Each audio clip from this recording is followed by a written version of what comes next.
오늘부터도 마태복음 강해를 다시 이어서 시작하게 되었습니다. 지난 시간에도 그랬지만 우리 마태복음 말씀을 통해서 여러분 큰 은혜 받으셨으면 좋겠고, 신앙의 정말 중요한 지혜들을 마태복음을 통해서 얻으셨으면 좋겠습니다. 또 위로도 되시고 용기를 얻는 그런 시간이 되셨으면 좋겠습니다. 자, 오늘 주로 살펴볼 사람은 세례 요한입니다. 세례 요한. 오늘 본문에 이제 세례 요한이 등장을 하죠. 세례 요한에 관한 말씀이 여기 마태복음 11장에 처음 나오는 것은 아닙니다. 마태복음 11장 앞에 1절부터 6절까지를 보면 세례 요한이 지금 감옥에 갇혀 있어서 감옥에 갇혀 있는 중에 자신의 제자들을 예수님에게 보내서 당신이 진정 메시아입니까? 이렇게 묻기도 합니다. 그 세례 요한이 지금 감옥에 갇혀 있지만 예수님은 그 세례 요한을 아주 좋게 평가를 해주셨습니다. 여러분, 세례 요한이 처음 등장했을 때는 어땠냐면 마태복음 3장을 보면 그가 요단 강가에서 약대 털옷을 입고 하나님 나라 복음을 증거할 때, 특별히 죄를 회개하고 용서받는 회개의 세례를 베풀 때 많은 사람들이 세례 요한에게 몰려들었습니다. 마태복음 3장을 쭉 보면 예루살렘에서도 오고 온 유대 땅에서도 오고, 심지어 요단강가에 있던 사람들, 강 너머에 있던 사람들도 와서 세례 요한에게 세례를 받으려고 했습니다. 많은 사람들이 참 오랜만에 참 선지자가 나왔다라고 생각하고 구름같이 세례 요한에게 몰려들었고, 세례 요한은 그들에게 세례를 베풀었습니다. 근데 그렇게 세례 요한에게 찾아온 사람들 중에 어떤 사람도 있었냐면 바리새인과 사두개인들도 있었습니다. 바리새인과 사두개인들도 세례 요한에게 와서 세례를 받기를 원했습니다. 그럴 정도로 세례 요한은 당시에 굉장히 인기 있었고 정말 오랜만에 나타난 선지자로서 많은 사람들에게 존경받던 그런 사람이었습니다. 근데 세례 요한이 가만히 보니까 저기 바리새인 서기관들이 자기에게 세례 받으러 이렇게 온단 말이에요. 근데 세례 요한이 그들에게 세례 베풀기를 거절하죠. 그들을 뭐라고 부르느냐? 이 독사의 자식들아 라고 꾸짖으면서 그들에게 세례를 베풀기를 거절합니다. 그리고 너희들은 회개에 합당한 열매를 맺어야 된다 라고 말하면서 꾸짖고, 누가 너희들 보고 세례를 받으려고 했느냐? 아무리 아브라함의 자식이라 할지라도 심판이 너희들에게 임할 것이다 이렇게 말하면서 도끼가 이미 나무 뿌리에 놓였으니 너희들에게 심판이 임할 것이다, 그렇게 말하면서 그들에게 세례를 베풀지 않고 너희들에게는 심판이 있을 것이다 라고 저주하고 경고를 했습니다. 많은 사람들에게 세례를 베풀었지만 바리새인과 서기관들에게는 세례를 베풀지 않은 거죠. 그러면 바리새인과 서기관, 세례 요한의 사이는 좋았을까요? 좋지 않았죠. 세례 요한을 바리새인 서기관들은 미워했습니다. 좋아하지 않았습니다. 자기들 보고 독사의 자식이라고 그러고 멸망할 것이라고 하고 심판받을 것이라고 얘기했는데 누가 좋아했겠어요? 바리새인 서기관들과 사이가 좋지 않음에도 불구하고 세례 요한은 굽히지 않고 꿋꿋하게 담대하게 하나님 나라를 전파하고 이후로도 계속 예수 그리스도의 앞길을 예비하면서 회개를 선포했습니다. 자, 세례 요한은 이렇게 바리새인 서기관들과도 사이가 좋지 않았는데 그는 정치가들과도 사이가 좋지 않았습니다. 잘 아시는 것처럼 특별히 헤롯 왕과 세례 요한이 사이가 좋지 않았습니다. 왜냐하면 세례 요한이 헤롯 왕의 잘못을 지적했거든요. 왕이 그러면 잘못한 것입니다 이렇게 지적을 했어요. 바른 말을 한 거죠. 여러분도 잘 아시겠지만 성경에 헤롯이 한 4명 나오죠. 우리가 잘 아는 헤롯, 일반적으로 아는 헤롯, 동방박사들이 있을 때 그 헤롯, 예루살렘 성전을 건축한 헤롯은 헤롯 대왕이라고 불리는 사람이고, 그가 부인이 6명이 있었어요. 6명의 부인이 있었는데 그 중에 네 번째 부인의 아들이 헤롯 안티파스였고, 그는 이스라엘 북쪽 갈릴리의 지역과 지중해 쪽을 이르는 그쪽을 서쪽을 다스리는 사람이 헤롯 안티파스였습니다. 헤롯이 죽은 이후에. 그리고 다섯 번째 부인이 낳은 아들이 헤롯 빌립이었습니다. 그는 그 갈릴리 바로 옆에 붙어 있는 동쪽을 다스리고 있었습니다. 헤롯 안티파스가 형이고 헤롯 빌립이 동생입니다. 근데 무슨 일이 있었냐면 헤롯 안티파스가 예수님 태어날 때 그 헤롯 대왕이 아니고 그의 아들인 헤롯 안티파스가 그 옆에 붙어 있는 동생 헤롯 빌립의 아내를 사랑했습니다. 우리 다른 말로 뭐라고 하죠? 그걸 불륜 뭐 이런 거라고 부르지 않나요? 네. 하여튼 뭐 제수 씨를 사랑하게 된 거죠. 물론 이복 동생이긴 했지만 헤롯 안티파스가 헤롯 빌립의 아내를 사랑하게 됩니다. 그리고 헤롯 안티파스는 자기가 이미 결혼해서 아내가 있었거든요. 근데 이유 없이 이혼을 합니다. 요즘 이혼 관련 드라마가 요즘 유행이던 이렇게 인기가 많던데, 굿파트너, 뭐 모르시나요? 하여튼 그렇게 이혼을 합니다. 그리고 그 이복 동생의 아내인 헤로디아와 결혼을 하게 됩니다. 이것이 잘못됐다고 세례 요한이 지적한 거예요. 왕이 그러면 안 됩니다. 어떻게 함부로 이혼을 하고 아무 이유 없이 이혼을 하고, 모세도 그렇게 하지 않았는데 함부로 이혼을 하고 모세의 율법도 어기고 그렇게 동생의 아내와 결혼할 수 있느냐, 강하게 지적을 했습니다. 그러니까 헤롯 안티파스 입장에서는 너무나 꼴보기가 싫은 거죠. 세례 요한이 죽이고 싶은 거예요. 세례 요한이 그렇게 헤롯 안티파스를 비판하자 헤롯 안티파스는 세례 요한을 죽이고 싶었습니다. 그런데 많은 백성들이 세례 요한을 너무나 훌륭한 선지자로 존경하고 인정하자 백성들의 그런 신뢰와 존경이 두려워서 헤롯 안티파스는 세례 요한을 죽이지 못합니다. 백성들이 난동을 일으킬까 봐 세례 요한을 죽이지 않아요. 그러니까 세례 요한은 이처럼 왕 앞에서도, 죽음 앞에서도, 죽을 수 있는 위협 앞에서도 자신이 선지자로서 하나님의 뜻을 전파하고 회개를 촉구했던 그런 선지자가 누구냐? 세례 요한이었습니다. 아주 훌륭한 사람이죠. 자, 오늘 본문은 이런 세례 요한을 예수님께서 인정해 주시는 거예요. 세례 요한 정말 훌륭하다, 그는 참 선지자다라고 예수님께서 인정해 주시는 내용이 쭉 이어지고 있습니다. 예수님께서 스스로 질문을 던지듯이 그렇게 질문하고 대답하시면서 세례 요한에 대해서 자세하게 설명하며 인정을 해주십니다. 7절 말씀 보시면 그들이 떠나매 예수께서 무리에게 요한에 대하여 말씀하시되 너희가 무엇을 보려고 광야에 나갔더냐, 바람에 흔들리는 갈대냐, 이렇게 이야기를 합니다. 자, 이 말씀은 너희가 세례 요한이 누군지 그저 얼굴을 보려고 광야로 갔냐? 거기 막 갈대가 있고 그러는데 뭐 갈대를 관광하러 보러 갔느냐? 너희가 광야에 세례 요한을 보러 간 것은 세례 요한이 외모를 보러 간 것도 아니고 갈대가 막 이렇게 흔들리는 그런 멋있는 광경을 보러 간 것도 아니고 세례 요한의 말을 들으러 간 것이 아니냐. 너희들이 세례 요한을 보러 광야에 간 것은 세례 요한이 선포한 그 메시지에 관심을 두었기 때문이다.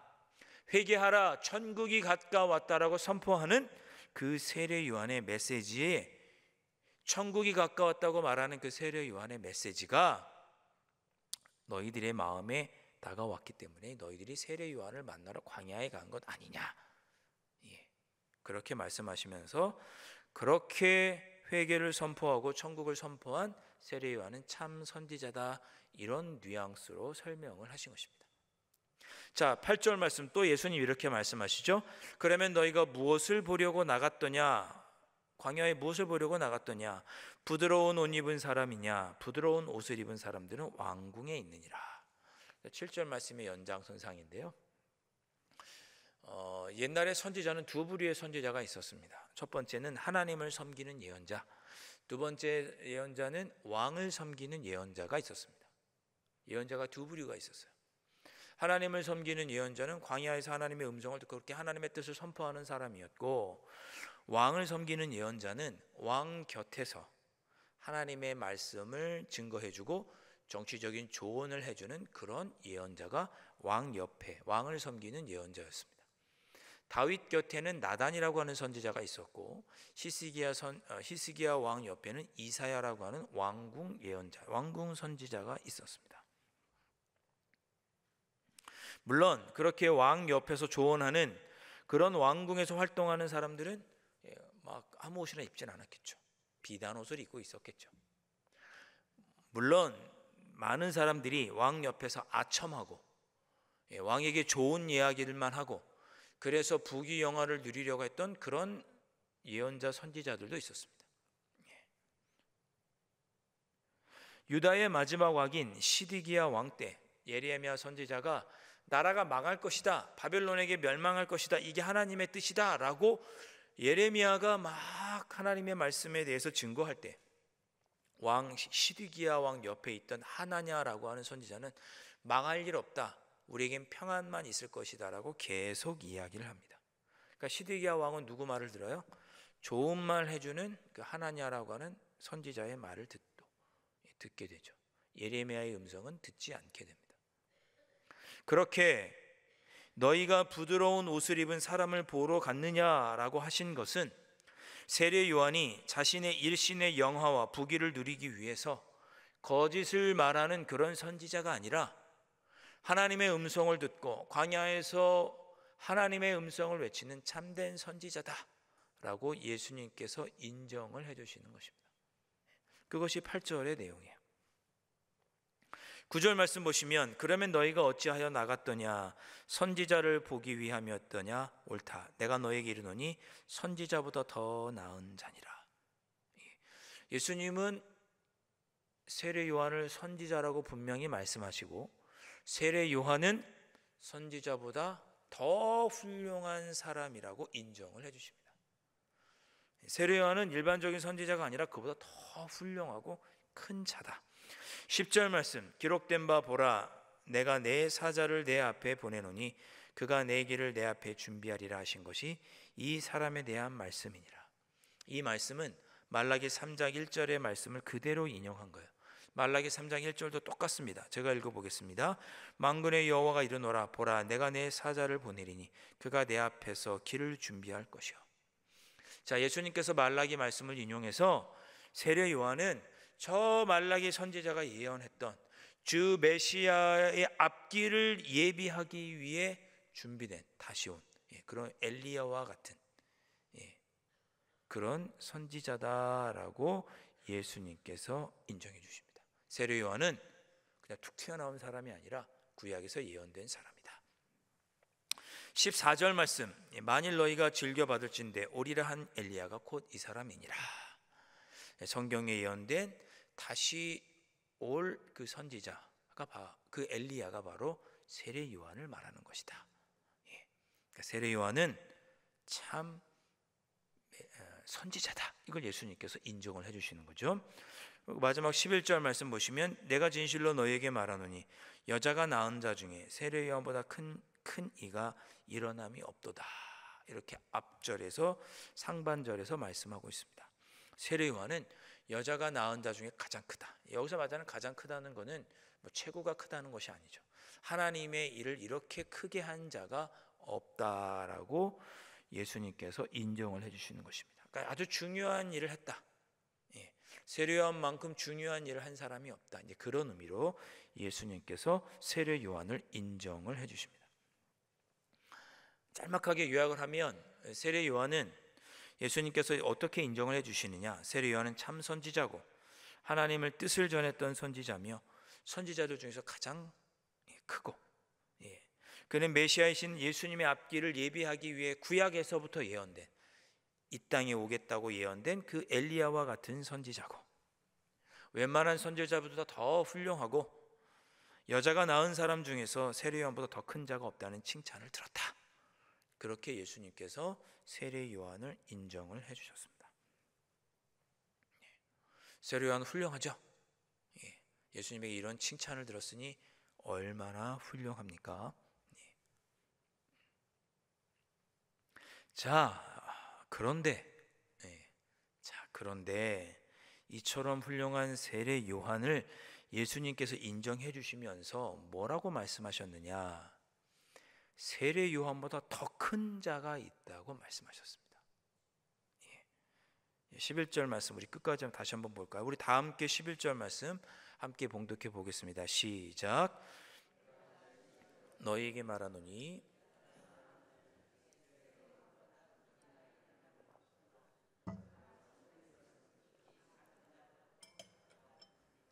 아멘. 자, 세례 요한보다 큰 이가 없다. 여자가 낳은 자 중에 세례 요한보다 큰 이가 없다라고 말씀하신 후에 그러나 천국에서는 극히 작은 자라도 그보다 크다. 그는 누구예요? 세례 요한보다 크다. 이렇게 예수님께서 말씀하십니다. 어려운 구절이죠. 예수님은 분명히 여자가 낳은 자 중에 세례 요한보다 큰 자가 없다고 말씀하셨는데 그러나 천국에서는 그 어떤 사람도 세례 요한보다 더 크다. 극히 작은 자라도 세례 요한보다 크다 이렇게 말씀하셨습니다. 자, 이 말뜻이 무엇이냐? 이 말씀이 오늘 저와 여러분에게 큰 위로가 되고 용기를 주시는 귀한 말씀인 줄로 믿습니다. 자, 이게 무슨 뜻인가? 세례 요한은 예수님께서 십자가에 달려 돌아가 죽으시고 부활하시는 그 구속의 사건을 직접 보지는 못했습니다. 중간에 죽죠. 헤로드 안티파스와 그의 아내 헤로디아, 두 번 다시 결혼한 그 헤로디아 사이에 살로메라고 하는 딸이 있었습니다. 이름이 살로메예요. 근데 헤로드 안티파스가 자기의 생일날 생일 잔치를 열었는데 헤로디아의 그 딸인 살로메가 나와서 왕을 위해서 춤을 춥니다. 아주 멋진 춤을 추어요. 어떤 춤을 췄는지는 알 수 없지만 그 춤을 보고 그 생일 잔치에 췄던 그 춤을 보고 헤롯 안티파스가 마음이 너무 기뻤다라고 성경은 말합니다. 너무 기뻤어요. 너무 즐거웠어요. 그래서 그 살로메에게 헤로디아의 딸 살로메에게 소원을 말해봐라. 내가 반드시 소원을 들어주겠다라고 이야기를 합니다. 소원을 말해보라고 이야기를 해요. 그때 살로메가 엄마의 이야기를 듣고 엄마 헤로디아의 이야기를 듣고 헤롯 안티파스에게 소원을 이야기하죠. 소원이 뭡니까? 세례 요한의 머리를 원합니다 라고 그 어린아이가 이야기를 합니다. 왕은 자기가 뱉은 말도 있고 하니 그래서 어떻게 해요? 세례 요한을 참수하게 되는 거죠. 그러니까 세례 요한이 참 훌륭하고 위대한 사람인데 한 여자아이의 춤 때문에 안타까운 죽음을 맞이하게 됩니다. 어쨌든 간에 그래서 세례 요한은 예수님께서 죽으시고 부활하신 광경을 목격하지를 못했어요. 그 전에 이미 세례 요한은 죽었습니다. 예수님 죽으시고 부활하시기 전에 이미 세례 요한은 죽었어요. 그러니까 예수님의 구원 사역을 끝까지 보지 못하고 죽었기 때문에 예수님의 죽으시고 부활하심 그리고 다시 부활하셔서 제자들을 만나시고 했던 이 모든 것들을 알고 있는 사람은 세례 요한보다 더 큰 자다 그런 뜻입니다.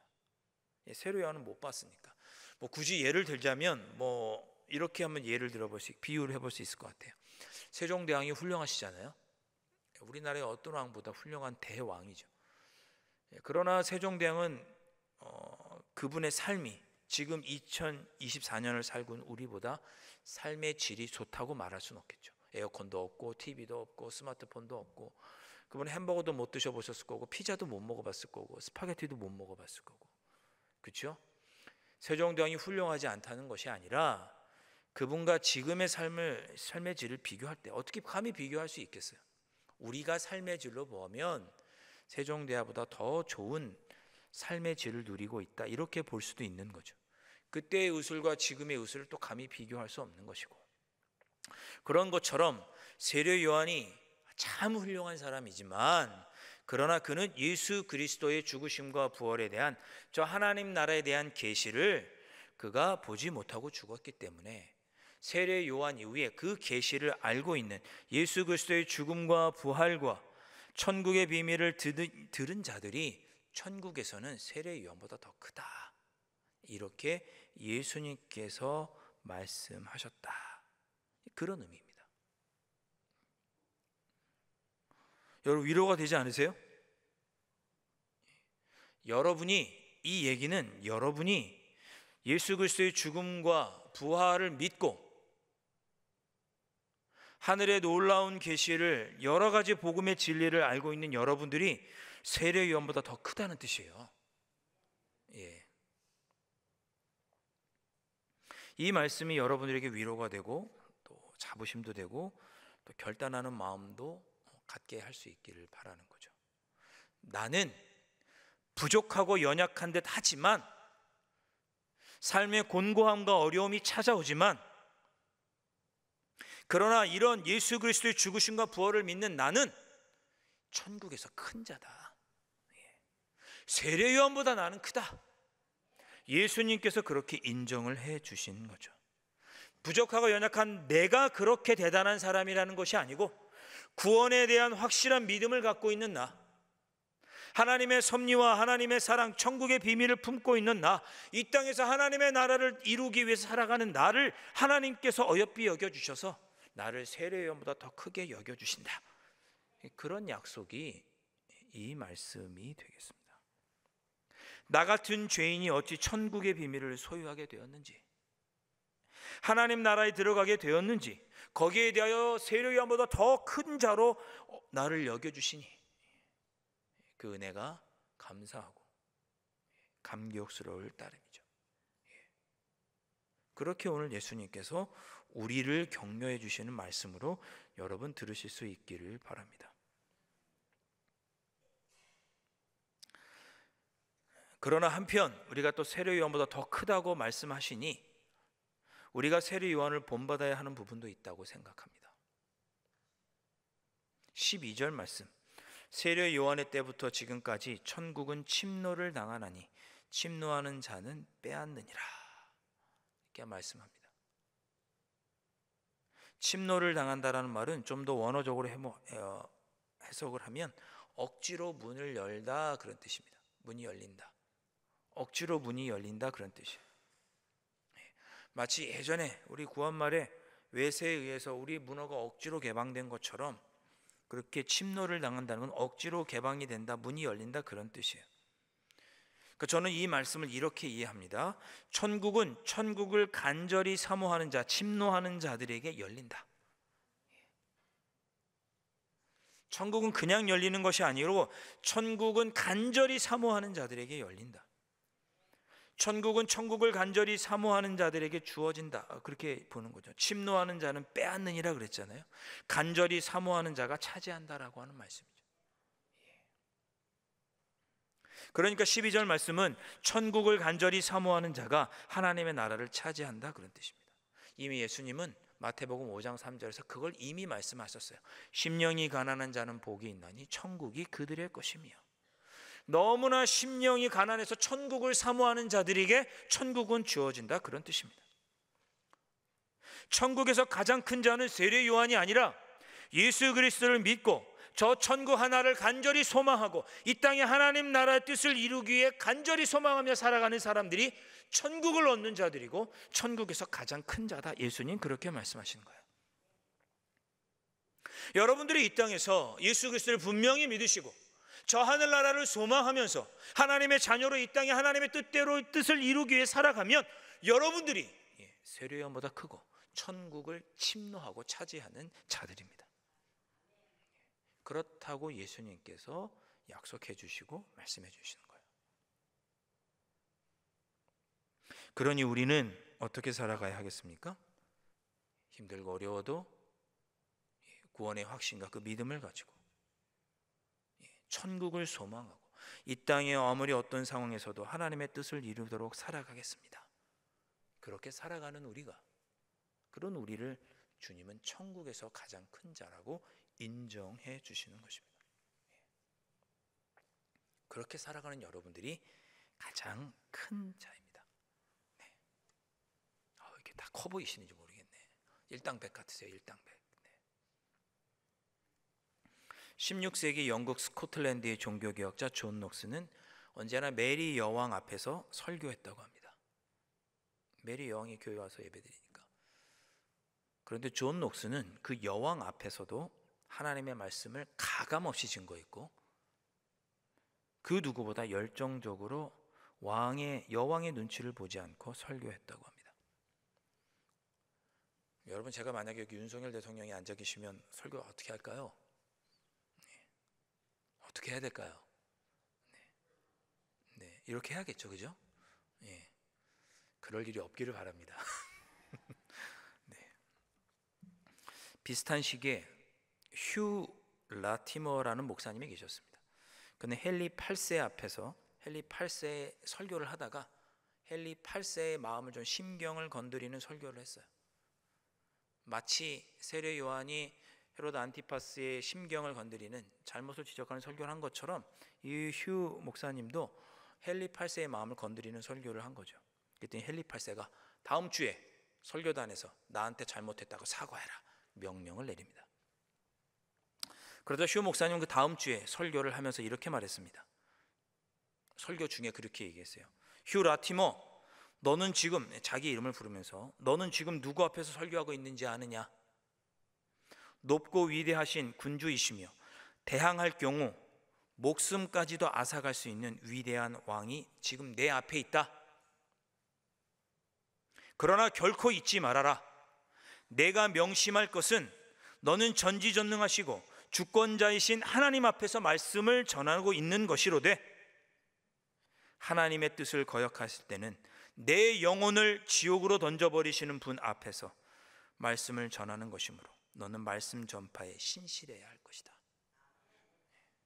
지금 왕이 새파랗게 나에게 사과하나 안 하나 눈을 뜨고 지켜본다 할지라도 너는 하나님 앞에 서 있는 설교자로서 설교해야 된다. 그렇게 스스로 이야기한 거예요. 그렇게 왕이 앞에 있는 자리에서 설교했습니다. 1521년 4월 18일 마틴 루터가 보림스굿 교회에서 섰습니다. 그 자리에는 몇몇 왕들만 온 것이 아니었습니다. 유명하고 중요한 신학자들도 그 자리에 있었고 유럽의 주요 군주들도 그 자리에 함께하고 있었습니다. 카를 네제와 함께 맥시밀리언 왕, 캐톨릭의 페르난디드 왕, 이사벨 여왕이 그 자리에 있었고 정통 귀족들인 합스부르크가 버건디, 나폴리, 오스트리아, 스페인 그리고 저지대와 신성 로마계 제국의 공작들이 줄지어 자리에 꽉 앉아 있었습니다. 그 신문은 누가 루터를 신문했느냐? 요한 에크라고 하는 대주교가 루터에게 신문을 했습니다. 그때 루터가 이렇게 대답합니다. 저는 교황파 의회의 권위를 받아들일 수 없습니다. 저는 여러분들의 권위를 받아들일 수 없습니다. 저의 양심은 하나님 말씀에 사로잡혀 있기 때문입니다. 나는 아무것도 철회할 수도 없으며 그렇게 하지도 않을 것입니다. 하나님이여 저를 도와주소서. 아멘. 제가 여기 있습니다. 자기를 죽이려고 하는 많은 신학자들과 왕과 공작 가문 귀족들이 있는 자리에서도 그는 담대하게 나는 하나님의 뜻 오직 믿음으로 구원받는 이 진리가 참되다라고 그는 거기서 담대하게 외친 거죠. 제가 방금 말씀드린 세 사람, 존 녹스, 휴 목사님, 루터 같은 사람들 대단한 사람들이죠. 종교개혁자들 아닙니까? 죽음도 두려워하지 않았던 사람들이죠. 그런데 가만히 생각해 보십시오. 그들과 우리가 뭐가 다르죠? 똑같아요. 그들도 자기의 삶의 자리에서 구원에 대한 분명한 확신을 가지고 있었고 하나님 나라를 사모하며 하나님의 뜻을 이 땅에 이루기에 살아가고자 했습니다. 우리도 마찬가지입니다. 우리도 구원에 대한 확신이 있고 우리의 삶의 자리에서 하나님의 뜻을 이루며 저 천국을 소망하며 살아가고자 합니다. 그런 우리가 가장 큰 자라고 우리 주님은 우리에게 칭찬해 주시고 약속해 주신 것입니다. 그러니 우리에게는 저 하늘나라 저 그곳에서 영광의 면류관이 예비되었음을 여러분 믿음의 눈으로 바라보시고 여러분의 삶의 자리에서 하나님의 뜻을 따라 저 천국을 소망하며 우리에게 주신 구원의 믿음을 붙잡고 담대하게 살아가시는 여러분들 되실 수 있기를 주님의 이름으로 축원드립니다. 함께 찬양하겠습니다. 주님, 그 어떤 것도 주님과 바꾸지 않겠습니다 라고 하는 고백입니다. 우리 찬양하시고, 주님, 제가 어떤 것도 주님과 바꾸지 않으며 신실한 믿음으로 살아가겠습니다 다짐하면서 우리 함께 기도하겠습니다.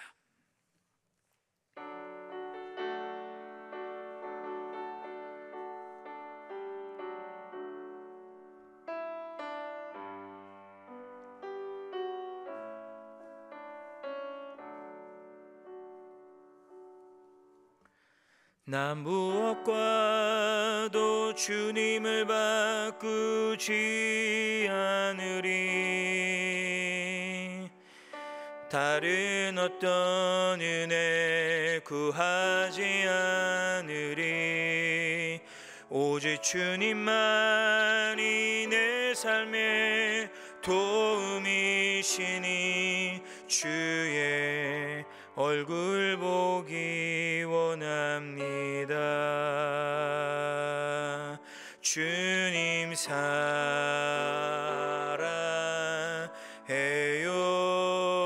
사랑해요. 온 마음과 정성 다해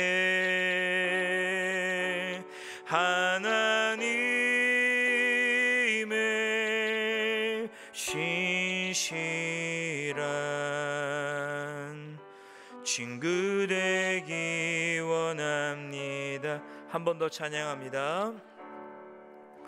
나 무엇과도 주님을 바꾸지 않으리. 다른 어떤 은혜 구하지 않으리. 오직 주님만이 내 삶의 도움이시니 주의 얼굴 보기 원합니다. 주님 사랑해요. 온 마음과 정성 다해